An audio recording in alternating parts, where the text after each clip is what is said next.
સંસારી જીવના ભાવ મરણો તારવા કરુણા કરી સરિતા વહાવી સુદાતણી પ્રભુ વિરતે સંજીવની શોષાતી દેખી સરિતને કરુણા વિના હૃદય કરી મુનિકુંદ સંજીવની સમય પ્રાપ્ત તણે ભાજન ભરી કુંદ કુંદ રચ્યું શાસ્ત્ર સાથિયા અમૃતે પુર્યા ગ્રંથાધિરાજ તારામ ભાવો બ્રહ્માંડ ના ભર્યા અહો વાણી તારી પ્રશમ રષભા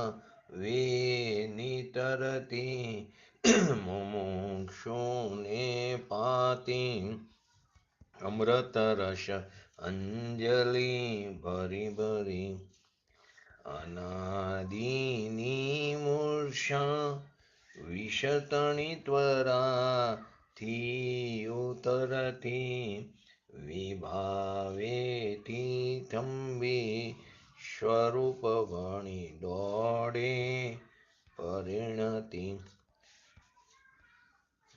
પૂછે નિશ્ચય ગ્રંથ ભંગ સગરા વ્યવહારના વેદવા તું પ્રજ્ઞા છીણી જ્ઞાનને ઉદયની સંદેશહુ છેદવા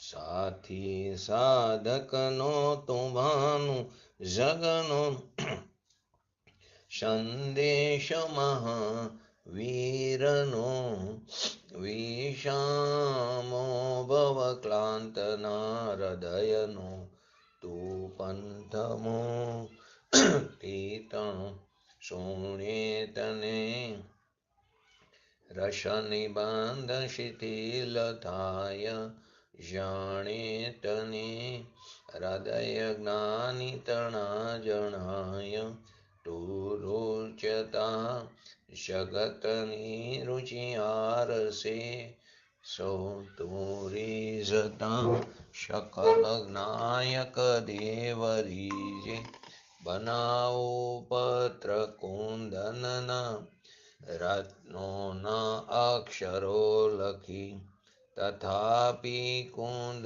સૂત્રોના અંકાએ મૂલ્ય ના કદી તથાપી કાનવાણીના અંકાએ મૂલ્ય ના કદી નમો રેંકટણં નમો સિદ્ધાણં નમો અયરણં નમો વૈજ્ઞાણં નમો લોએ સવ સાવણમ ચતારી મંગલમ અરિહંતા મંગલમ સિદ્ધા મંગલમ શાહુ મંગલમ કેવલે પંતો ધમો મંગલમ ચતારી લોકોટમાં અરિહંતા લોકોટમાં સિદ્ધા લોકોટમાં શાહુ લોકોટમાં કેવલી પંતો ધમો લોકોટમાં ચતારી શરણ ભોજામી અરિહંતે શરણ ભોજામી સિદ્ધે શરણ ભોજામી શાહુ શરણ ભોજામી કેવલી પંતો ધમો શરણ ભોજામી ઓમ નમો અરિહંતાણમ.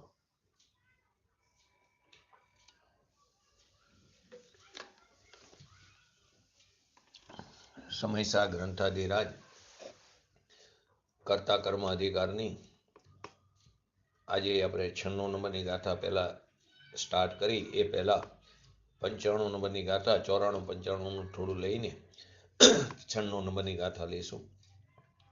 તો પહેલા 94 અને 95 હરિગીત.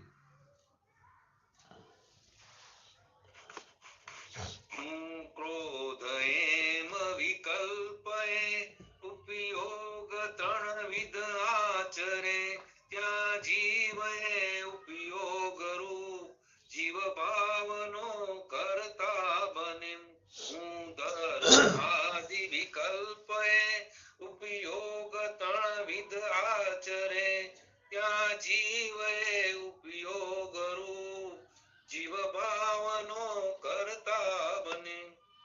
બે ગાથામાં આચાર્ય ભગવંત આપણને એમ કહેવા માંગે છે કે આ 3 પ્રકારનો જે ઉપયોગ જ્યારે ક્રોધાદિમાં 94માં હું ક્રોધ છું એવો આત્મવિકલ્પ કરે છે. ક્રોધ સિવાયના બીજા 16 પદ પૂજ્ય ગુરુદેવશ્રીએ લીધા તો એમો આત્મ વિકલ્પ કરે એટલે એમની અંદર પોતાપણાનો વિકલ્પ કરે ત્યારે આત્મા તે ઉપયોગરૂપ પોતાના ભાવોનો કરતા થાય છે. 95 નંબરની ગાથામાં આચાર્ય ભગવંતે તેવી જ રીતે આ 3 પ્રકારનો ઉપયોગ જ્યારે ધર્માસ્તિકાય આદિ એટલે કે 6 દ્રવ્યની વાત છે. એ આદિમાં હું ધર્માસ્તિકાય છું, હું અધર્માસ્તિકાય છું, હું આકાશ છું, હું કાર છું આદિ એવો આત્મ વિકલ્પ કરે, એવો પોતાપણાનો વિકલ્પ કરે ત્યારે આત્મા તે ઉપયોગરૂપ પોતાના ભાવોનો કરતા થાય છે.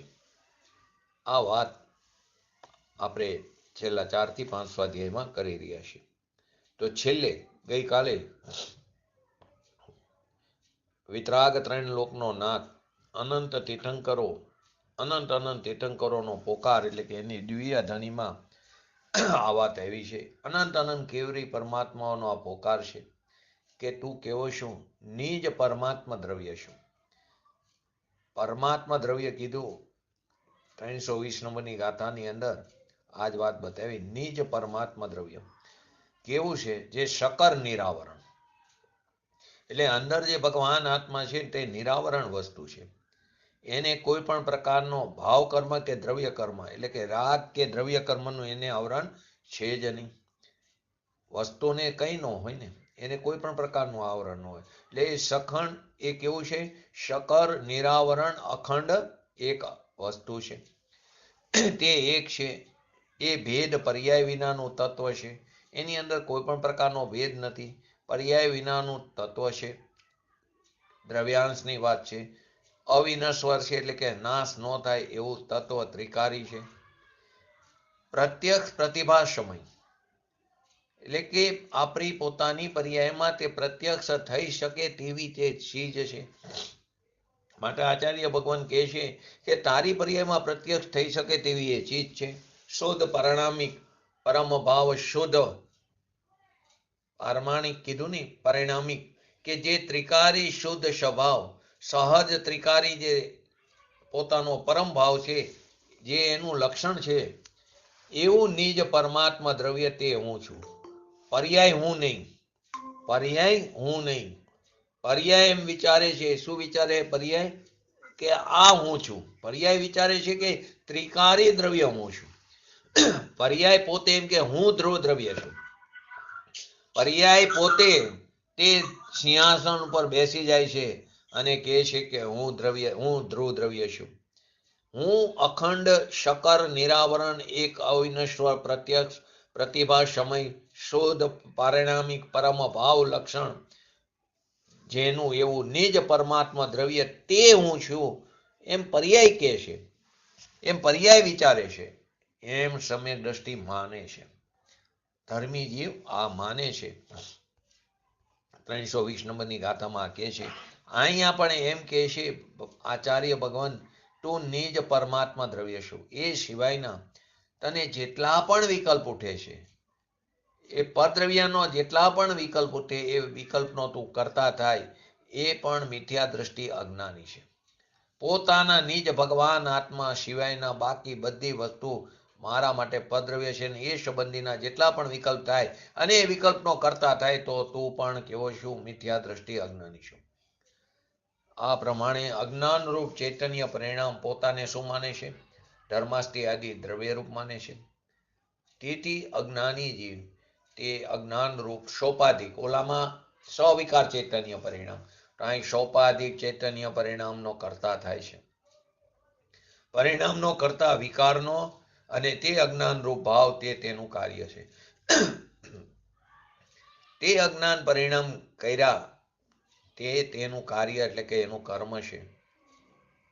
બાકી બીજા દ્રવ્યમાં એનું કોઈ કાર્ય નથી. કેમ કે બીજા દ્રવ્યમાં તે કાંઈ પણ હસ્તક્ષેપ કરી શકતો નથી. આ 95 નંબરની ગાથાની વાત કરી.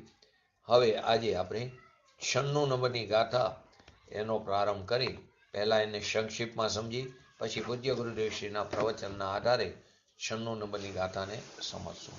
તો પહેલા 96 નંબરની ગાથા હરિગીત લઈ લો.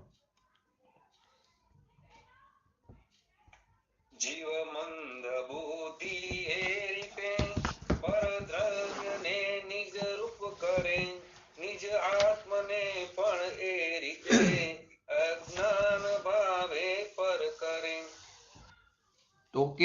તતસ્થિત કર્તૃત્વ મૂળ તતસ્થિત કર્તૃત્વ મૂલમ જ્ઞાનમમ એટલે શું સિદ્ધ થયું? કર્તૃત્વનું મૂળ શું છે? તો કે અજ્ઞાન છે. કર્તૃત્વનું મૂળ અજ્ઞાન છે. એટલે આજે પાછલી ગાથા 94-95 ગાથાનો ઉપસંહાર અને 96 નંબરની ગાથાની ઉત્થાનિકા એનું વાક્ય છે. તો ગાથામાં શું બતાવે છે કે કર્તૃત્વનું મૂળ અજ્ઞાન કયા પ્રકારે છે? કર્તૃત્વનું મૂળ અજ્ઞાન તે કયા પ્રકારે છે?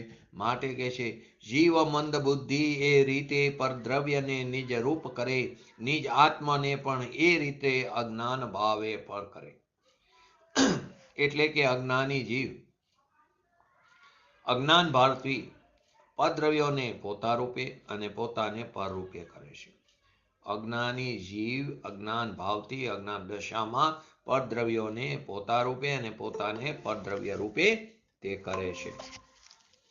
તો આ ગાથાનો 96 નંબરની ગાથા જે આજથી આપણે સ્ટાર્ટ કરી, પ્રારંભ કર્યો, તો એની અંદર આચાર્ય અમૃતચંદ્ર દેવે આત્મખ્યાતિમાં સુસ્પષ્ટતા કરી.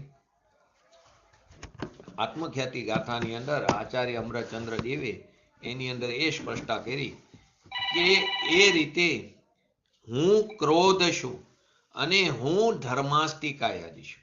94માં શું આવ્યું? હું ક્રોધ આદિ એટલે કે ક્રોધ, માન, માયા, લોભ આદિ અને અધર્મ, અને 95 નંબરની ગાથામાં ધર્માસ્તિકાય, અધર્માસ્તિકાય, આકાશ, કાર, પૂતગલ, જીવરાશિ આદિ.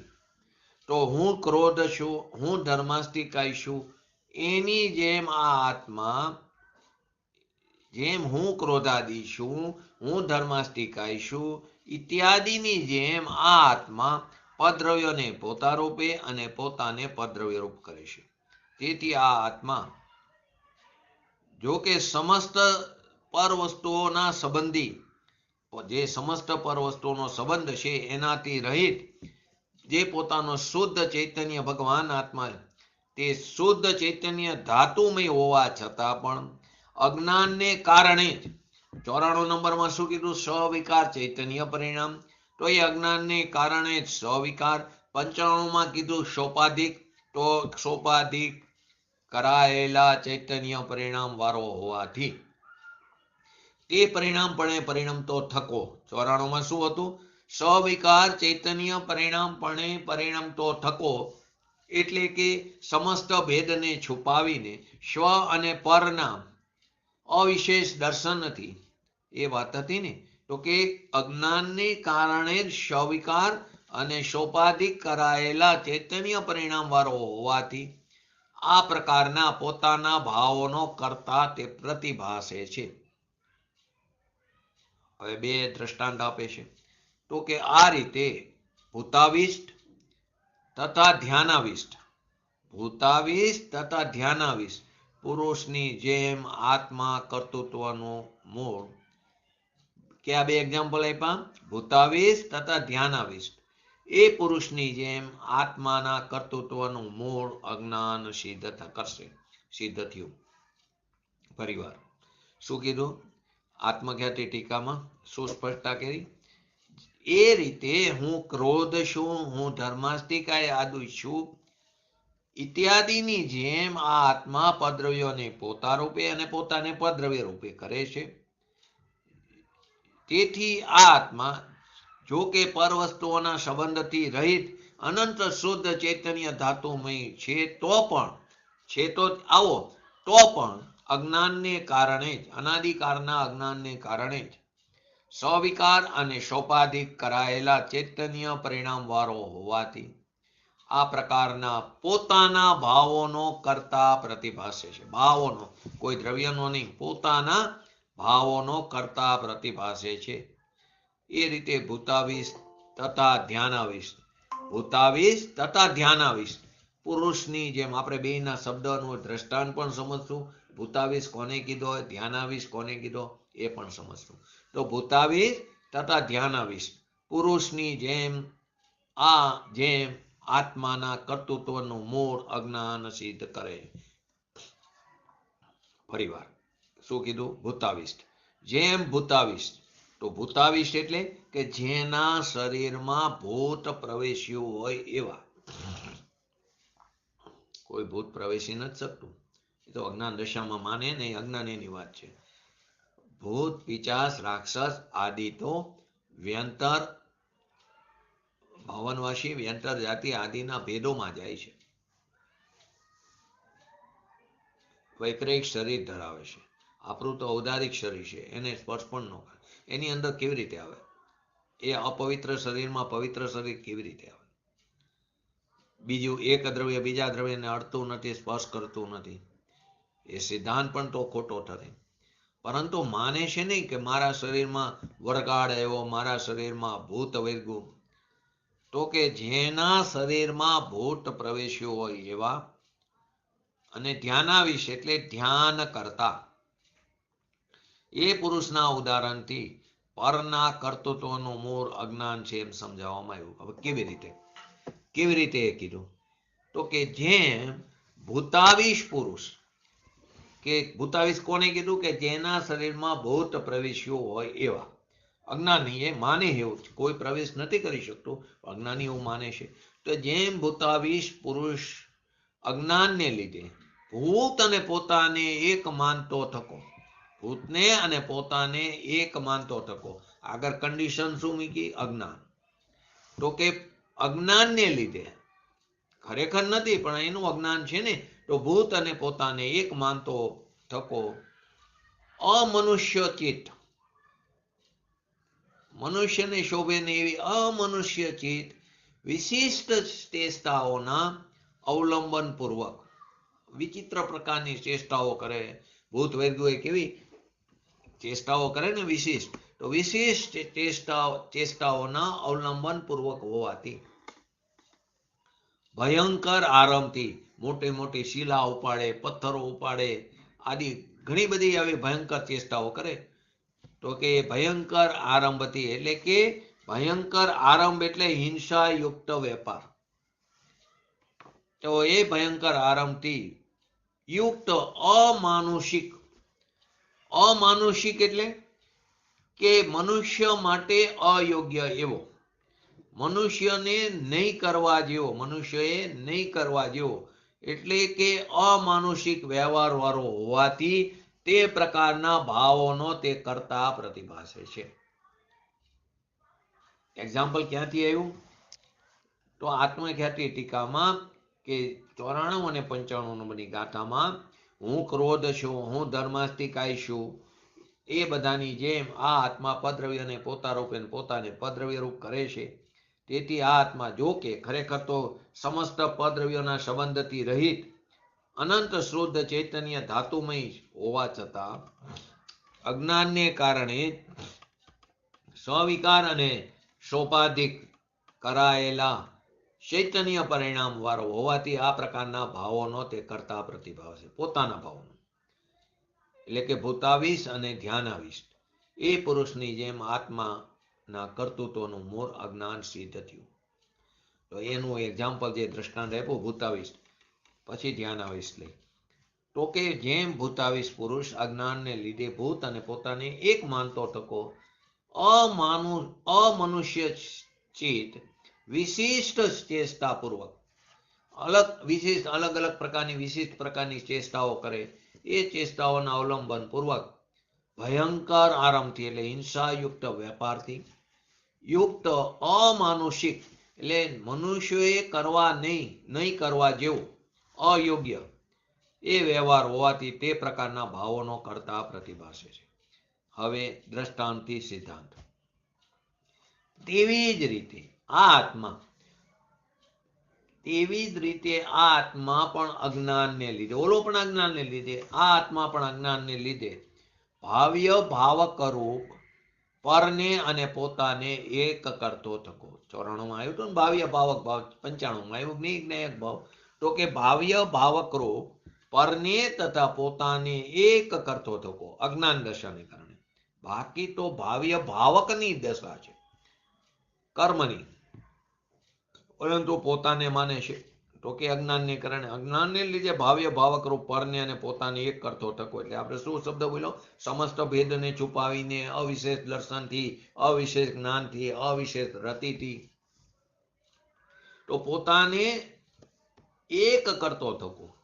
અવિકાર અનુભૂતિ માત્ર ભાવકને અનુચિત એવા વિચિત્ર ભાવ્ય રૂપ જે ક્રોધાદિ આદિ જે વિકારો છે, વિકારોથી મિશ્રિત ચૈતન્ય પરિણામ વિકાર વાળો હોવાથી, એના જે પરિણામ ચૈતન્ય પરિણામ તે વિકાર વાળો હોવાથી તે પ્રકારના ભાવોનો તે કરતા પ્રતિભાસે છે, પોતાના ભાવો. ફરીવાર શું લીધું તો સિદ્ધાંતમાં એવી જ રીતે તો ઓલા ભૂતાવિષ્ટ પુરુષની જેમ એ આત્મા પણ અજ્ઞાનને લીધે ભાવ્ય ભાવક રૂપ પરને તથા પોતાને તે કેવો માને છે? એક. ઓલો ભૂત અને પોતાની એક માને છે. તો કે એક કરતો થકો અવિકાર અનુભૂતિ માત્ર ભાવકને અનુચિત એવા વિચિત્ર ભાવ્ય રૂપ, એને ઉચિત નથી એવા વિચિત્ર ભાવ્ય રૂપ જે ક્રોધાદિ આદિ છે એ વિકારોથી મિશ્રિત છે ચૈતન્ય પરિણામ, એ મિશ્રિત ચૈતન્ય પરિણામ વિકાર વાળો હોવાથી સવિકાર ચૈતન્ય પરિણામ, તો ચૈતન્ય પરિણામ વિકાર વાળો હોવાથી તે પ્રકારના ભાવોનો તે કરતા પ્રતિભાસે છે. હજી આમાં વિશેષ લેશું આગળ. બીજું ધ્યાનાવિષ્ટ જેમ અપરીક્ષક આચાર્યના ઉપદેશથી પાડાનું ધ્યાન કરતો કોઈ ભોરો પુરુષ, અપરીક્ષક કીધો, યોગ્ય નહીં, અપરીક્ષક એવા આચાર્યના ઉપદેશથી પાડાનું ધ્યાન કરતો કોઈ ભોરો પુરુષ હોય, ભદ્ર પરિણામ વાળો જીવ હોય, એ ભોરો પુરુષ અજ્ઞાનને લીધે પાડાને અને પોતાને એક કરતો થકો. પાડો છે ને, ભેંસ આદિ કઈ પાડો, તે પાડાને અને પોતાને એક કરતો થકો. એ પાડાનું ધ્યાન કરે, એને અપરીક્ષક આચાર્યનો ઉપદેશ છે. કેવું એક કરીને શું ધ્યાન કરતો? હું ગગન સ્પર્શી શિંગડા વાળો મોટો પાડો છું, મારા શિંગડા તે ગગનને અડી જાય છે, તો હું ગગન સ્પર્શી શિંગડા વાળો મોટો પાડું છું.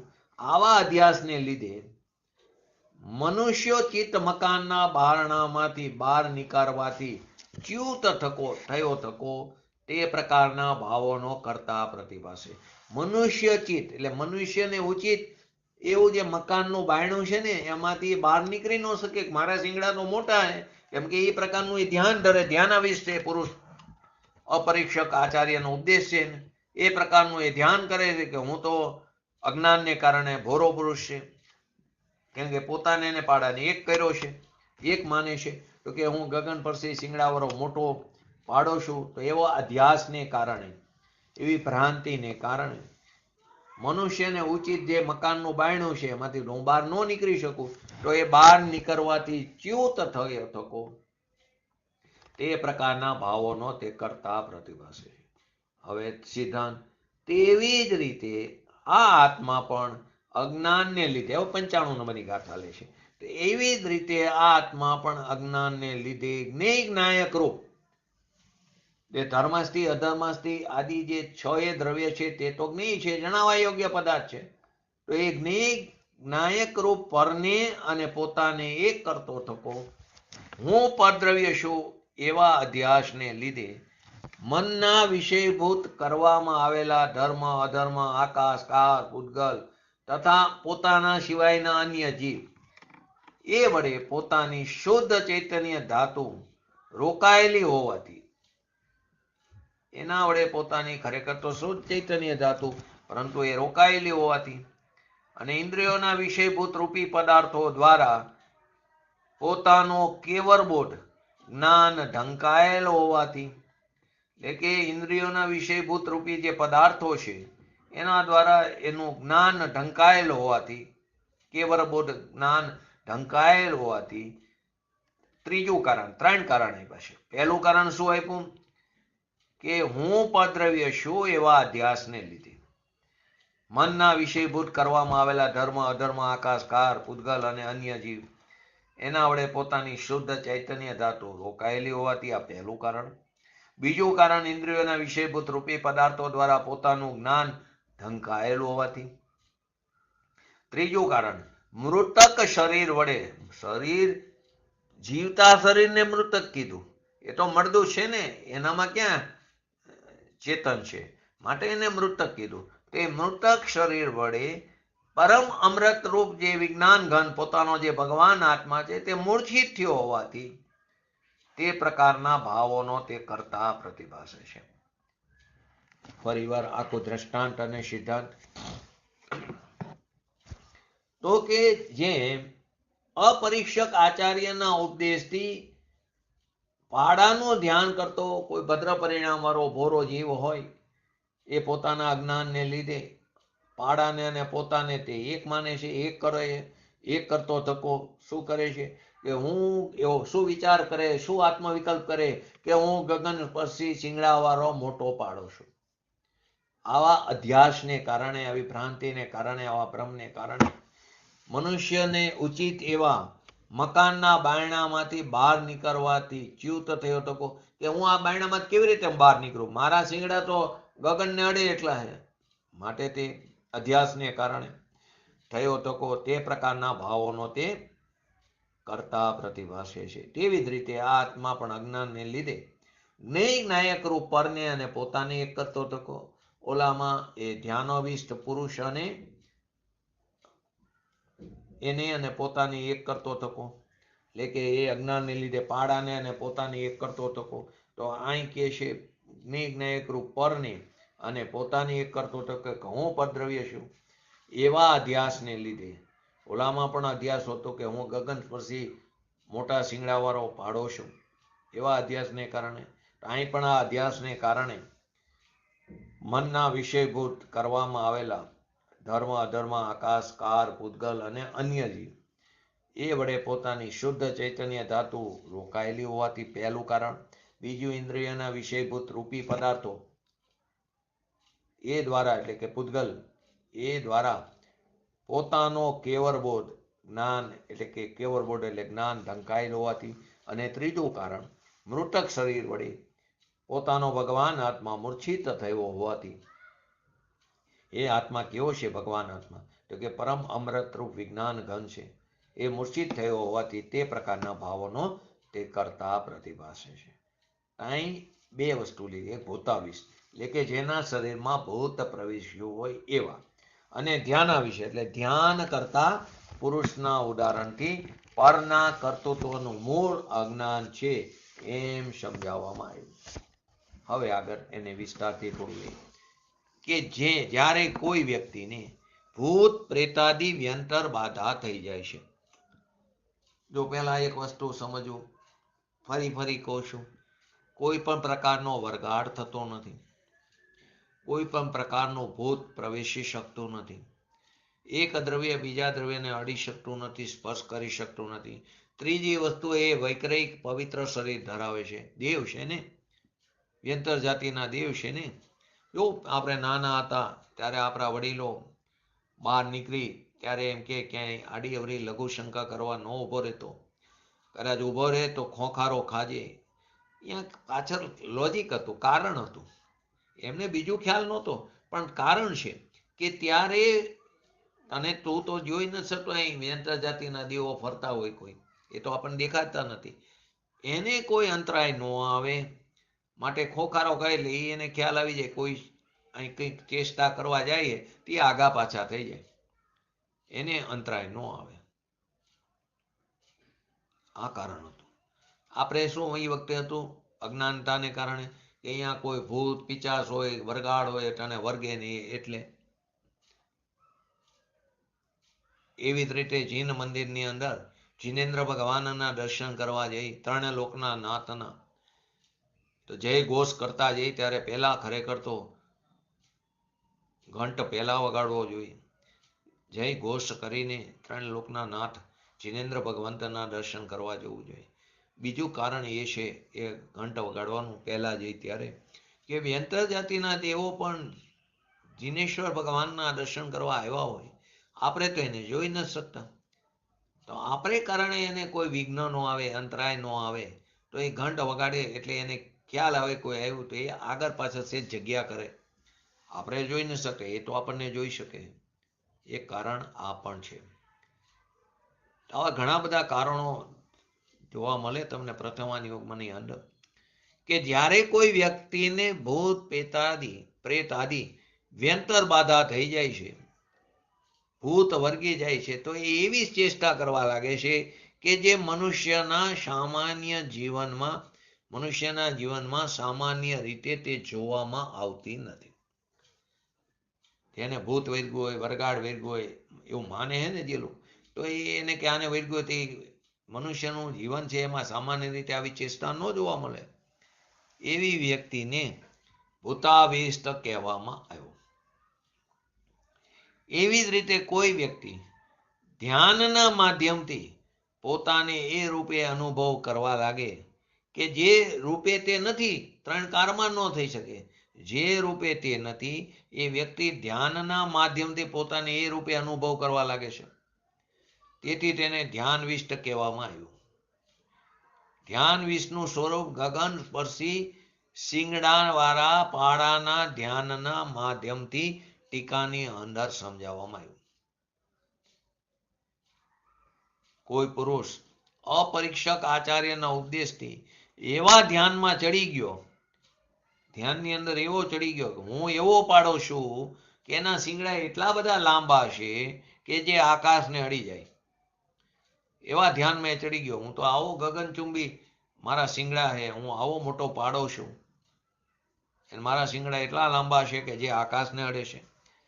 તેથી તે એવું વિચારે કે મારા બંને શિંગડા આકાશના બંને ખૂણાઓને અડી ગયા, મારા બંને જે શિંગડા છે આકાશના બંને ખૂણાઓને અડી ગયા છે. હવે જો મારા ગરદનને જરા પણ હલાવીશ, મારા ગરદનને હું જરા પણ હલાવીશ તો ગરદન તૂટી જવાનો સંભવ છે. આવો વિચાર કરવા લાગે અજ્ઞાન દર્શને. મારા ગરદનને જરા હલાવીશ તો મારી ગરદન તૂટી જશે, કેમ કે મારા શિંગડા તો આકાશના બંને ખૂણાને અડી ગયા છે. કારણ કે શિંગડા તો આકાશના ખૂણાને એવી રીતે અડી ગયા, એટલે કે ફસાઈ ગયા છે કે એમનું હલવું સંભવિત નથી.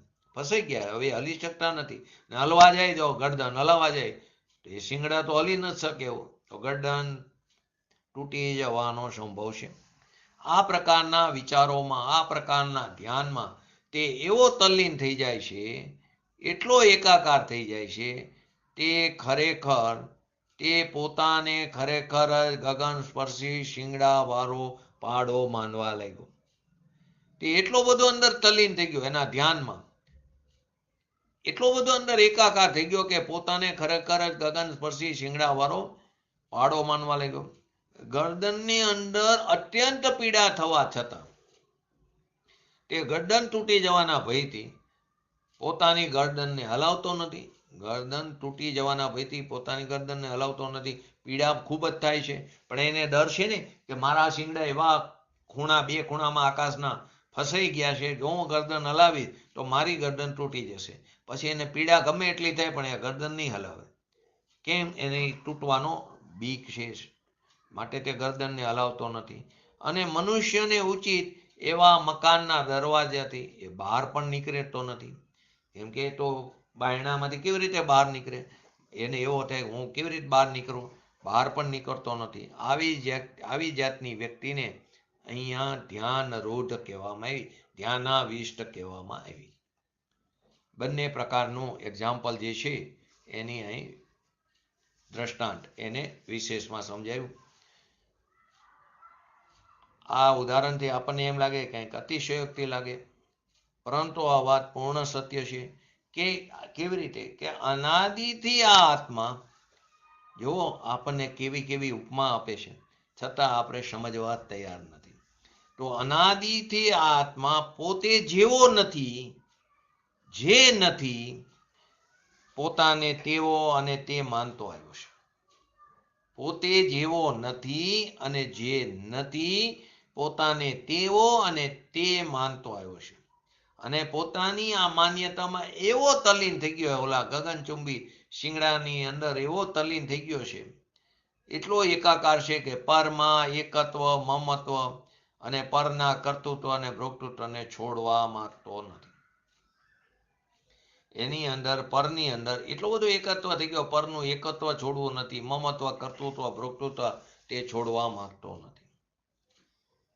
જે પર પદાર્થો સાથે આત્માનો કોઈ પણ સંબંધ નથી, એનો કોઈ સંબંધ નથી પર પદાર્થો સાથે, તેમને પોતાના માનવા, તેમના કરતા ભોગતા પોતાને માનવા, એ એવી જ મહાન ભૂલ છે. આ મહાન ભૂલ કીધી. જે પર પદાર્થોનો આત્મા સાથે ત્રણ કાળમાં કોઈ પણ પ્રકારનો સંબંધ નથી, થઈ શકે જ નહીં, છતાં તેમને પોતાના માનવા, એમના કરતા ભોગતા માનવા, એના કરતા ભોગતા પોતાને માનવા, એ આ મહાન ભૂલ કીધી. જેવી કે મનુષ્ય હોવા છતાં પણ પોતાને ગગન સ્પર્શી શિંગડાવાળો પાડો માનવો. બેની બે વસ્તુ સેમ થઈ. એવી રીતે જે પદાર્થો સાથે એનો જ્ઞેય સંબંધ જ હતો. ખાલી કેવો સંબંધ હતો? જ્ઞેય સંબંધ હતો. અર્થાત જે પદાર્થો એના માત્ર ને માત્ર જ્ઞેય હતા. વાસ્તવમાં જ્ઞેય સંબંધ પણ વ્યવહારથી, નિશ્ચયથી તો જ્ઞેય સંબંધ અભેદ હોય. પોતાનો જ્ઞાયક એ જ પોતાનું સ્વજ્ઞેય છે. અહીં તો બહારના જે પદ્રવ્યો છે, જણાવવા યોગ્ય પદાર્થ છે, એની સાથે વ્યવહારથી જ્ઞેય સંબંધ હતો. અર્થાત જે પદાર્થો એના માત્ર જ્ઞેય હતા, જેમને માત્ર જાણતો જ તો, ખાલી માત્ર જાણતો હતો, તેમનામાં એને પોતાપણું સ્થાપિત કરી દીધું, અહમપણું સ્થાપિત કરી દીધું, માલિકીપણું સ્થાપિત કરી દીધું, એમને પોતાના માની લીધા અને તેમનો કરતા ભોગતા પણ પોતાને માનવા લાગ્યો. આ થોડી સાધારણ ભૂલ છે, આ પણ મહાન ભૂલ છે. બંને ભૂલ બતાવી. એને પોતાના માનવા લાગ્યો. કોને? કે જેની સાથે માત્ર જ્ઞેય સંબંધ હતો. એટલે કે જે પદાર્થો માત્ર ને માત્ર તે જાણતો જ હતો, એના માત્ર જ્ઞેય હતા, જણાવવા યોગ્ય પદાર્થ હતા, એમાં એને પોતાપણું સ્થાપિત કીધું, અહમપણું સ્થાપિત કરી દીધું, એને પોતાના માની લીધા, એના કરતા ભોગતા પણ પોતાને માનવા લાગ્યો. આ પણ મહાન ભૂલ છે. અહીં જ્ઞેય પદાર્થોમાં એકત્વ, મમત્વ તથા કર્તૃત્વ, ભોક્તૃત્વ માનવા વાળા અજ્ઞાનીના સ્વરૂપને, અહીંયા જ્ઞેય પદાર્થોમાં, જણાવવા યોગ્ય પદાર્થોમાં એકત્વ કરવું, મમત્વ કરવું, કર્તૃત્વ કરવું, ભોક્તૃત્વ, એ માનવા વાળા અજ્ઞાનીના સ્વરૂપને ધ્યાનવિષ્ટ પુરુષના, કેવા? ધ્યાનવિષ્ટ પુરુષના અને રાગદ્વેષાદી વિકારી ભાવોમાં, જે 94માં કીધું ને, રાગ દ્વેષ આદિ વિકારી ભાવોમાં એકત્વ, મમત્વ તેમજ કર્તૃત્વ, ભોક્તૃત્વ સ્થાપિત કરવા વાળા અજ્ઞાનીના પુરુષને ભૂતાવિશ સ્વરૂપના, ભૂતાવિશ પુરુષના ઉદાહરણથી સમજાવવામાં આવ્યો છે. એ માધ્યમથી સમજાવવામાં. બે પદાર્થનો એક ધ્યાનવિષ્ટ કોનામાં લીધું? તો કે જ્ઞેય સંબંધમાં. તો કે જ્ઞેય પદાર્થોમાં એકત્વ, મમત્વ, કર્તૃત્વ, ભોક્તૃત્વ માનવા વાળા અજ્ઞાનીના સ્વરૂપને ધ્યાનવિશ પુરુષના માધ્યમથી અને રાગદ્વેષાદી વિકારી ભાવોમાં સ્વવિકાર ચૈતન્ય પરિણામ, તે વિકારી ભાવોમાં એકત્વ, મમત્વ તેમજ કર્તૃત્વ, ભોક્તૃત્વ એની અંદર પોતાપણું સ્થાપિત કરવા વાળા અજ્ઞાનીના સ્વરૂપને ભૂતાવિશ પુરુષના ઉદાહરણના માધ્યમથી સમજાવવામાં આવ્યું. જો અહીં આચાર્ય દેવ કહે છે કે રાગદ્વેષાદી વિકારી ભાવમાં આપણું જે પોતાપણું છે, રાગ દ્વેષ આદિ વિકારી ભાવમાં આચાર્ય ભગવાન એમ કહે છે કે તારું જે પોતાપણું છે એની અંદર તે ભૂતાવિશ પુરુષ જેવો અસદ વ્યવહાર છે, તે અમાનુષિક વ્યવહાર, મનુષ્યને યોગ્ય વ્યવહાર નથી. અને પૂતગલ આદિ પર પદાર્થોમાં કે તારું જે પોતાપણું છે, પૂતગલ આદિ પદાર્થોમાં એક રાગદ્વેષાદી એટલે કે 94 બની ગાથાને અનુલક્ષીને 95માં કીધું ધર્માષ્ટિ, અધર્માષ્ટિકાય આદિ. તો કે પૂતગલ આદિ પર પદાર્થોમાં મારા જીવ દ્રવ્ય સિવાય સમસ્ત બાકીના 6 દ્રવ્ય મારા માટે પદ્રવ્ય છે. તો પૂતગલ આદિ એટલે એની અંદર બધું આવી ગયું. પૂતગલ, ધર્મ, અધર્મ, આકાશ, કાર, અન્ય જીવ રાશિ. તો એ પૂતગલ આદિ પર પદાર્થોમાં તારું જે પોતાપણું છે તે ધ્યાનવિષ્ટ પુરુષો જેમ જેવો એ અવિવેક છે, ધ્યાનવિષ્ટ પુરુષો જેવો એ અવિવેક છે, અમાનુષિક આચરણ છે. આમાં વ્યવહાર કીધો અસદ વ્યવહાર છે. આચાર્ય દેવ આનાથી શું વધારે કે આપણને? આટલી કઠોરતાથી તો કે છે કે તને રાગાદી વિકારી ભાવોમાં એકત્વનું એવું ભૂત વર્ગી ગયું છે અને પરના કર્તૃત્વ બુદ્ધિનું પાગલપણું તારા ઉપર એટલું સવાર થઈ ગયું છે. તાત્પર્ય એ છે કે જેઓ એમ માને છે કે પૂતગલ આદિ પરપદાર્થો અને રાગદ્વેષ આદિ વિકારી ભાવો મારા છે, હું તેમનો કરતા ભોગતા છું, તે લોકો પાગલ છે અને તેમને એનું ભૂત વર્ગી ગયું છે. આચાર્ય દેવ શું કહે છે કે તને રાગદ્વેષ આદિનું એકત્વનું એવું ભૂત વર્ગી ગયું છે, અનાદિકાળથી આજ માનતો આવ્યો છું, અને પરના કર્તૃત્વ બુદ્ધિનું પાગલપણું એટલું બધું તારા ઉપર સવાર થઈ ગયું છે. તેનું તાત્પર્ય શું થયું કે જેઓ એમ માને છે કે પૂતગલાદી પર પદાર્થો અને રાગદ્વેષ આદિ વિકારી ભાવો તે મારા છે, એમાં પોતાપણું સ્થાપિત કરે છે અને હું તેમનો કરતા ભોગતા છું, માટે આ બધા લોકોને પાગલ કીધા. એટલે આપણી વાત છે અને તેમને ખરેખર ભૂત વર્ગી ગયું છે.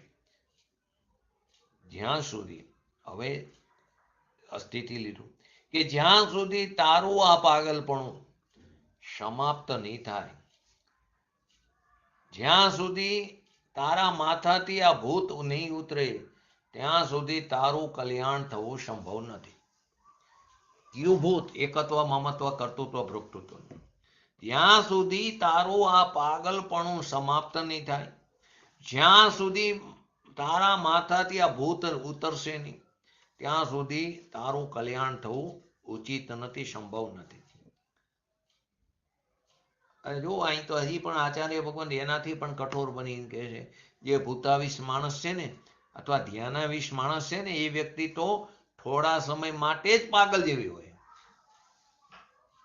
જેને ભૂત વર્ગ્યું હોય, વરગાડો એવી જે ચેષ્ટા કરતો હોય ને, આખો દી ન કરતો હોય, થોડા સમય માટે જ હોય, અને પછી એ નોર્મલ થઈ જાય અને અમુક સમય પછી એ બધું ઉડી પણ જાય, નીકળી પણ જાય.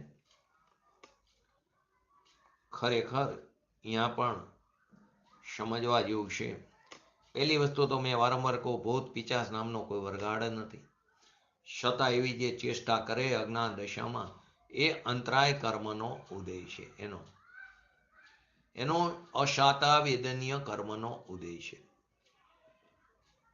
વેદનીય કર્મ અશાતા વેદનીય છે. હવે એની સ્થિતિ પૂરી થઈ અને શાતા વેદનીય કર્મનો ઉદય સ્ટાર્ટ થયો, ત્યારે તમે આ સારંગપુર આદિ આવા ધાર્મિક સ્થાનમાં પહોંચો તો તમને એમ લાગે એને કારણે મારું ભૂત પિશાચ આદિ ઉડી ગયું, જતું રહ્યું. ખરેખર તારા અશાતામાંથી શાતા વેદનીયનો ઉદય થયો. એ તે પૂર્વે કરેલા તારા પરિણામોને આધીન છે. કર્મને કારણે નથી. પાછો આમાં પણ અર્થનો અનર્થ ન કરો. કર્મને કારણે નથી. તે પૂર્વે તે જેવા પરિણામ કર્યા, એ પરિણામને અનુલક્ષીને તે પ્રકારના કર્મના પ્રમાણો પોતાની યોગ્યતાથી આત્માના પ્રદેશો સાથે બંધાણા. હવે તે જેટલી તીવ્રતાથી અંદર જોડાણો, તે પ્રમાણે એની સ્થિતિ અનુભાગ થયો, અને એ સ્થિતિ પૂરી થતા અનુભાગ ઉદય આવ્યો, રસ આપીને ગયો, અને શાતાવેદનીઓનો ઉદય સ્ટાર્ટ થયો પૂર્વે કરેલા પરિણામોને આધીને. આ તો પૂર્વેના પરિણામ કીધા, પણ વર્તમાનમાં અત્યારે પરિણામોમાં વિશુદ્ધિ, વિશુદ્ધિ એટલે નિર્મળનો સમજવું, પરિણામોમાં થોડી મંદતા એવી કશાયોની તીવ્રતાની વિશુદ્ધિ થઈ તો પૂર્વે કરેલા પરિણામોને આધીને બંધાયેલા કર્મોની સ્થિતિમાં ફેરફાર થાય છે. એટલે કે સંક્રમણ આદિ થાય છે, ઉત્કર્ષણ આદિ થાય છે, અપકર્ષણ આદિ થાય છે, ઉદીરણા આદિ થાય છે. કર્મની 10 અવસ્થા છે ને, બંધ, શતા, ઉદય, ઉપશમ, ઉદીરણા, સંક્રમણ, ઉત્કર્ષણ, અપકર્ષણ, નિધતિ, નિકાચી. વહેલો ઉદયમાં આવી નીકળી જાય ઘણાને સંક્રમણ થાય, અશાતામાંથી શાતાવેદનીયમાં થાય, ઉત્કર્ષણ અપકર્ષણ થાય. તો એ વર્તમાન પરિણામોને કારણે. જો ઘણા બધા એક્ઝામ્પલ છે. સૈનિક રાજાને 33 સાગરોમાંથી 84,000 વર્ષનું આયુષ્ય થઈ ગયું. સ્થિતિ ઘટી ગઈ પોતાના પરિણામોને કારણે. એ સમયે કર્મની એવી જ યોગ્યતા હતી આયુષ્ય કર્મની. માટે કીધું કર્મ જે છે તે પરિણામોનું ફોટોજેનિક પ્રતિબિંબ છે, નેગેટિવ છે. એ ઉદયમાં આવે એના ઉપરથી ખબર પડે કે આપણે પૂર્વે કેવા પરિણામ કર્યા હતા ને એનું ફળ કેવું ભોગવી રહ્યા છે. છતાં સુધરતા નથી, છતાં આપણે સુધરતા નથી. તો કે જ્યાં સુધી આ તારું પાગલપણું સમાપ્ત નહીં થાય, જ્યાં સુધી તારા માથાથી આ ભૂત ઉતરશે નહીં, ત્યાં સુધી કલ્યાણ થવું સંભવ નથી. ત્યાં સુધી આ તારું કલ્યાણ થવું સંભવ નથી. માટે કહે છે કે ભૂતાવીશ અને ધ્યાનાવીશ એ વ્યક્તિ તો થોડા સમય માટે જ પાગલ જેવી હોય, મર્યાદિત સમય સુધી. એ નિરંકુશ વ્યવહાર કરે. નિરંકુશને બીજી ભાષામાં, શાસ્ત્રોક્ત ભાષામાં અનર્ગલ કીધું. એટલે નિરંકુશ વ્યવહાર કરે છે, અમાનુષિક આચરણ કરે છે. પરંતુ પર પદાર્થો અને વિકારી ભાવોમાં એકત્વ મમત્વ કરવા વાળા, પોતાને તેમનો કરતા ભોગતા માનવા વાળા તો અનાદિકાળથી પાગલ થઈ ગયા. ઓલા તો થોડા સમય માટે હોય, થોડા સમયમાં જે નિરંકુશ હોય. પરંતુ આ બધા તો વિકારી ભાવોમાં ને પર પદાર્થોમાં એકત્વ મમત્વ કરવા વાળા અને પોતાને એમના કરતા ભોગતા માનવા વાળા તો અનાદિકાળથી પાગલ થઈ રહ્યા છે. અનર્ગલ વ્યવહાર કરી રહ્યા છે, એટલે કે નિરંકુશ વ્યવહાર કરી રહ્યા છે. અનાત્મિક આચરણ કરી રહ્યા છે, શોભે નહીં તેવું આચરણ કરી રહ્યા છે. પરિણામ સ્વરૂપે શું કરી રહ્યા છે? આપણે અનંત દુઃખને ભોગવી રહ્યા છીએ. એટલે માટે કહેશે આચાર્ય ભગવાન, જો હજી પણ તું આ પાગલપણું નહીં છોડ તો ન જાણે ક્યાં સુધી તું આ અપાર સંસારમાં ભટકતો રહીશ અને અનંત દુઃખને તું ભોગવતો રહીશ. માટે એમને કરુણા આવે કે બધા જીવો સુખી થાવ. પૂજ્ય ગુરુદેવશ્રીને કરુણા આવતી હતી, બધા જીવો ભગવાન આત્મા છે, બધા જીવો સુખી થાવ. અહીં કહે છે કે તું છોડ હવે પાગલપણું. જે નહીં છોડ તો ક્યાં સુધી તું આ સંસારમાં ભટકતો રહે. અપાર સંસાર છે અને અનંત દુઃખને તું ભોગવતો રહીશ. માટે આથી જેઓને આ અપાર સંસારમાં અનંતકાળ સુધી અનંત દુઃખ ન પામવું હોય તો એમને પાગલપણાને કાલે છોડવું જોઈએ, નહીં આજે જ છોડવું જોઈએ. આજે નહીં, અત્યારે જ, આ સમયે, આ ક્ષણે જ. કેમ કે એક એક સમય કિંમતી છે, આયુષ્યનું ઠેકાણું નથી. શ્રીમદ રાજચંદ્રજી કહે છે, લઘુ શંકા કરવા જેટલો પણ તું સમય બરબાદ ન કરતો. દરેક ક્ષણ 10 લક્ષણ પર્વ છે. દરેક ક્ષણ આત્માની જાગૃતિ કરવાની એની અંદર અવસર પડેલો છે. દરેક ક્ષણ આઠમ અને ચૌદસ જેવી છે. માને છે ને આઠમ ચૌદસે માન્યતા તો એટલી બધી, આઠમ ચૌદસે જ બંધ પડે એવું કંઈ નથી. તો માણા 2 દી ધર્મ કરે, બાકીની દી કરે જલસા, બાકી ક્યાં બંધ પડવા, એવું નથી. એ દિવસે કદાચ વિશેષ પડતો પણ એવું પણ નથી. ઘણા બધા કારણો હોઈ શકે. આઠમ અને ચૌદસે કલ્યાણક વધારે હોય છે. બીજું કારણ, આઠમ એટલે 8મું ગુણસ્થાન, ચૌદસ એટલે 14મું ગુણસ્થાન. ત્યાં 8મા ગુણસ્થાનથી શ્રેણી ચડે ને ઓલામાં પૂર્ણ દશા પ્રાપ્ત કરે, અયોગી દશા. બીજું એ કે એ 2 દિવસ તો ધર્મ કરે, બાકી તો ભટકે છે. માટે કે જેને આ અપાર સંસારમાં અનંત કાળ સુધી અનંત દુઃખને જો ન પામવું હોય તો પાગલપણાને આજે જ છોડ. એમાં કોઈ જાતનું જો ને તો ન કે હજી મારા છોકરાઓ લાઈને લાગી જાય, હજી મારે મારા છોકરાઓના મેરેજ કરવાના, આ કરવાના, તે કરવાના, એમને લાઈને લગાડવાના, મારા કુટુંબ કબીલાનું ધ્યાન રાખવું પડે, હજી મારે આટલી બધી જવાબદારી છે. કોઈ કન્ડિશન નહીં, કોઈ આપણી સાથે આવવાનું નથી, સ્વચ્છંદી પણ નથી બનવાનું. પરંતુ એ સંસાર દશામાંથી તે જવાબદારી નિભાવતા પણ ધર્મને પ્રાપ્ત કરી શકી છે. જ્યાં સુધી આ આત્મા જ્યાં સુધી આ આત્મા ઉપર પર પદાર્થો અને વિકારના કર્તૃત્વ, ભોક્તૃત્વ, એકત્વ, મમત્વ આદિનું પાગલપણું સવાર છે, જ્યાં સુધી આ આત્મા ઉપર, ત્યાં સુધી આ અજ્ઞાની આત્મા એમનો અથવા તેમના કર્તૃત્વ, ભોક્તૃત્વ, પરિણામોનો, આ આત્મા તેમનો અને તેમના કર્તૃત્વ, ભોક્તૃત્વ, પર પદાર્થોનો અને વિકારોનો અને એના કર્તૃત્વ, ભોક્તૃત્વ, પરિણામોનો તેમજ તેમના પ્રતિ થવાવાળા એકત્વ, મમત્વરૂપ પરિણામોનો તે કરતા ભોગતા થાય છે.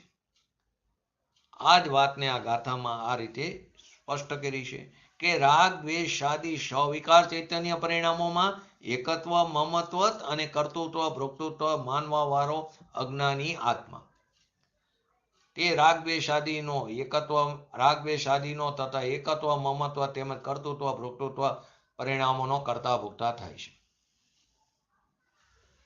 અને ધર્માસ્તિકાય આદિ એટલે 6 દ્રવ્યની વાત, ધર્માસ્તિકાય આદિ પર પદાર્થોમાં, જ્ઞેય પદાર્થોમાં, જણાવવા યોગ્ય પદાર્થોમાં એકત્વ, મમત્વ તેમજ કર્તૃત્વ, ભોક્તૃત્વ ભાવરૂપ સોપાધિક ભાવો, ઓલામાં સ્વવિકાર ચૈતન્ય પરિણામ, તો સોપાધિક ભાવોમાં પરિણિત અજ્ઞાની આત્મા પોતાના એ ભાવોનો એટલે કે સોપાધિક ભાવોનો કરતા થાય છે. ગાથામાં આ રીતે સ્પષ્ટ કર્યું કે રાગ, દ્વેષ આદિ સ્વવિકાર ચૈતન્ય પરિણામો, એકત્વ, મમત્વ અને કર્તૃત્વ, ભોક્તૃત્વ માનવાવાળો અજ્ઞાની આત્મા તે રાગ, દ્વેષ આદિનો અને એકત્વ, મમત્વ તેમજ કર્તૃત્વ, ભોક્તૃત્વ રૂપ પરિણામોનો કરતા થાય છે. અને ધર્માસ્તિકાય આદિ જે પરદ્રવ્ય જે જ્ઞેય પદાર્થો છે એમાં એકત્વ, મમત્વ તથા કર્તૃત્વ, ભોક્તૃત્વ ભાવરૂપ સોપાધિક ભાવોમાં પરિણિત અજ્ઞાની આત્મા તે સોપાધિક જે ભાવ છે, પોતાના ભાવ છે તેનો કરતા થાય છે. આમ આ આત્મા પોતાના સ્વવિકાર ચૈતન્ય પરિણામનો કરતા થાય. કોની જેમ? તો કે ભૂતાવિષ્ટ પુરુષોની જેમ. અને પોતાના સોપાધિક ચૈતન્ય પરિણામોનો કરતા થાય છે. કોની જેમ? તો કે ધ્યાનાવિષ્ટ પુરુષોની જેમ. 2 એક્ઝામ્પલ આપ્યા, ભૂતાવિષ્ટ અને ધ્યાનાવિષ્ટ.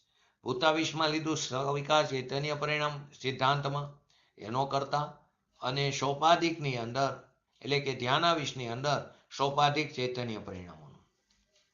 પરંતુ પરનો કરતા તો અજ્ઞાની આત્મા પણ 3 કાળમાં કદાપી થતો નથી. બસ આ સિદ્ધાંત આવી ગયો.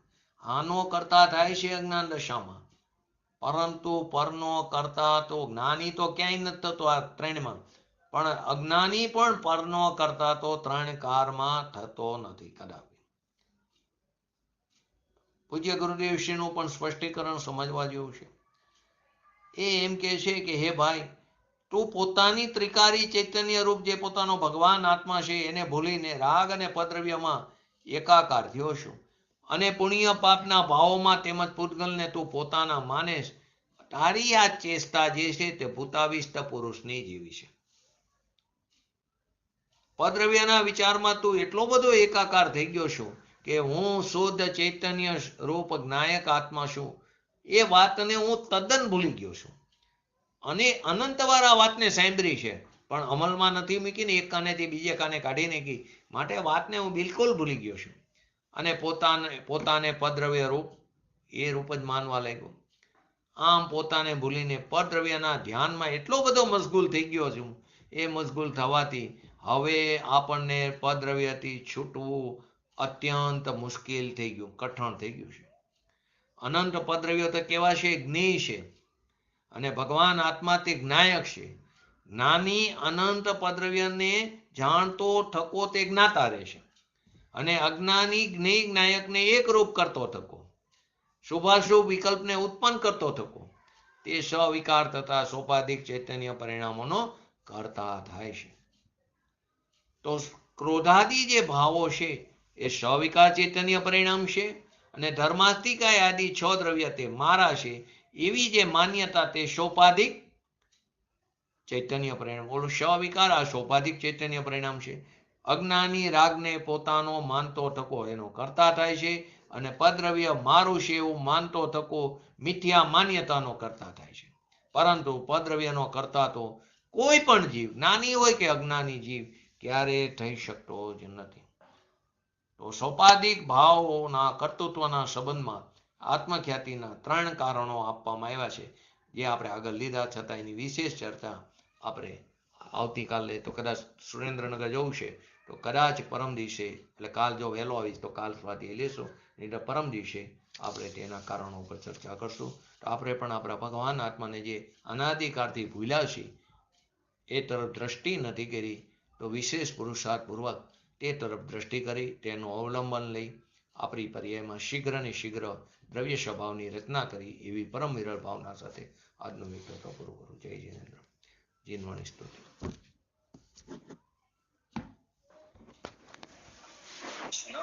દેશ જાતા जिनेन्द्र विख्याता विशुद्ध प्रबोधा नमो लोक माता दुराचार दूर ने हरा शंकरानी नमो देवी भागेश्वरी जैनवाणी नमो देवी भागेश्वरी जैनवाणी. नमो रिंगटाणं नमो सिद्धाणं नमो हिरणं नमो वजाणं नमो लये सवसावणं चत्तारि मंगलम अरिहंता मंगलम सिद्धा मंगलम शाहु मंगलम केवली पंतो धम्मो मंगलम चत्तारि लोकतमा अरिहंता लोकतमा सिद्धा लोकतमा शाहु लोकतमा केवली पंतो धम्मो लोकतमा चत्तारि शरण भोजामि अरिहंते शरण भोजामि सिद्धे शरण भोजामि शाहु शरण भोजामि केवली पंतो धम्मो शरण भोजामि. बोलिए श्री पंच परमेष्ठी भगवंतोनो जय हो. बोलिए श्री जिनवाणी मातनो जय हो. बोलिए श्री परम पूज्य परम उपकारी श्री सदगुरु देवनो जय हो. बोलिए श्री प्रसन्नमूर्ति भगवती मातनो जय हो. बोलिए श्री सनातन जैन दिगंबर धर्मनो जय हो.